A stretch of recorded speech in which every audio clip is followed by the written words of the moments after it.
Action ન્યૂઝમાં આપનું સ્વાગત છે। ગંભીરા બ્રિજ દુર્ઘટનામાં મૃતદેહોની શોધખોળ હવે અંતિમ તબક્કે, તંત્રએ રાહત કામગીરી તેજ કરી।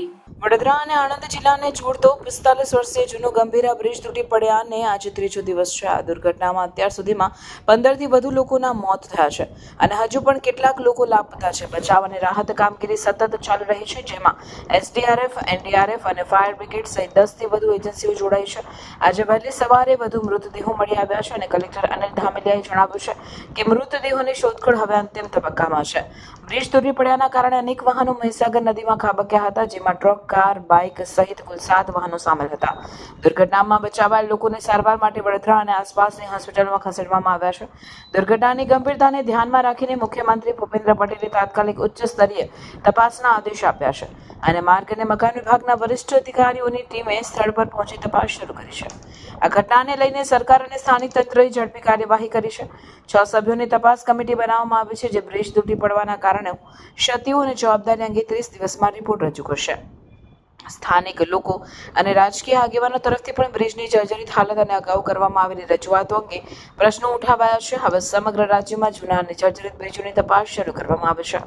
આ દુર્ઘટનાએ સમગ્ર વિસ્તારમાં શોક અને ચિંતાનો માહોલ સર્જ્યો છે।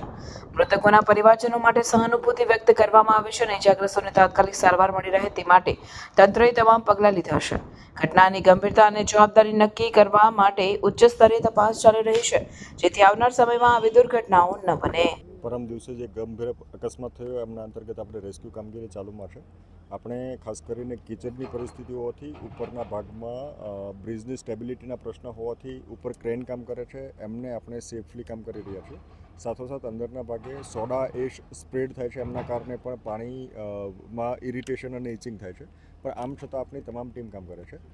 સલ્ફ્યુરિક એસિડનું 98% કોન્સન્ટ્રેશનવાળું એક ટેન્કર પણ અંદરના ભાગે છે, એટલે તમામ રિસ્કને ધ્યાનમાં રાખીને આપણી ટીમ કામ કરી રહી છે।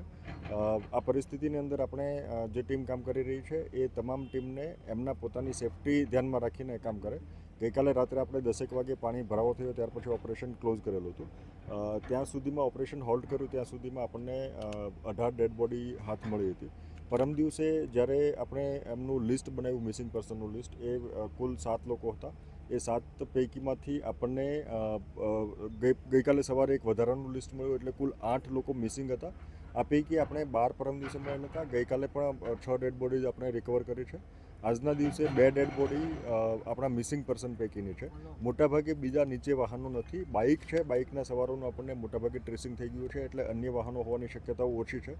આપણો આજનો ટાર્ગેટ એ છે કે આપણી જે ડેડ બોડીઝ 2 છે એ સૌથી પહેલાં રિકવર કરીએ, ત્યાર પછી આપણે જે બ્રિજનો સ્લેબ છે એમને તોડવાનું કામ કરીએ અને નીચેથી બાકી બધું જે મટીરિયલ અને એસેટ છે એ રિકવર કરીએ, અને સાથોસાથ આપણું જે સલ્ફરનું ટેન્ક છે એમને સલ્ફ્યુરિક એસિડનું જે ટેન્ક છે એમને ન્યુટ્રલાઇઝ કરવાનો પ્રયત્ન કરીશું। આપણી પાસે એક ડેડ બોડીનું એક બેસિક ઇન્ફોર્મેશન મળી છે, આપણે એની પ્રોસેસ ચાલે છે। હાલના તબક્કે જે અગત્યની કામગીરી છે, આપણે પુલર મારફતે ટ્રક જે છે એ ટ્રકને બહાર કાઢવાના છીએ અને સાથોસાથ આપણા જે સ્લેબ છે એમને તોડવા માટેની કામગીરી હાથ ધરવાના છીએ। અગત્યની કામગીરી આજના તબક્કે અગાઉ કીધું એમ આપણે ડેડ બોડીઝને રિકવર કરવાની છે।